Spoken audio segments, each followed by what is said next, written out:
నాకు ఓటేసి గెలిపించి అత్యంత మెజారిటీ ఇచ్చిన ప్రతి శ్రీకాళహస్తిలో ఉన్న ప్రతి అక్కకి, అన్నకి, చెల్లెకి, తమ్ముడికి అందరూ నేను పాదాభివందనాలు చేసుకుంటున్నా. మొన్ననే నాకు అపాయింట్మెంట్ ఇచ్చినారు గెలిపించి ఎమ్మెల్యేగా, కాబట్టి పనిచేయాలిగా. తప్పకుండా పని అనేది నిన్నే స్టార్ట్ చేశాను.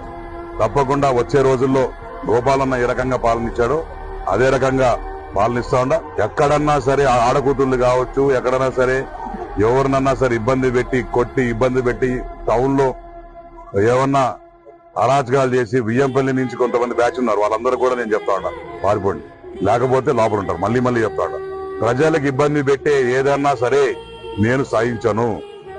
ఇలా ప్రతి డిపార్ట్మెంట్ తోని 1-on-1 మీటింగ్ పెడతాను. ఒక కొత్త రకమైన పాలన శ్రీకాళహస్తిలో మీరు చూడబోతున్నారు. బ్రహ్మాండంగా నేను చెప్పిన దానికన్నా ఎక్కువ చేసి మీకు చూపిస్తానని చెప్పి మాటిస్తాండా. టిట్కో ఇల్లు నా టాప్ ప్రయారిటీ. ఈ రోజు లొకేషన్ దగ్గర పోతున్నాను. పోయిన వెంటనే అందరూ ఈ పదవులు ఆ పదవులు అడుగుతారు.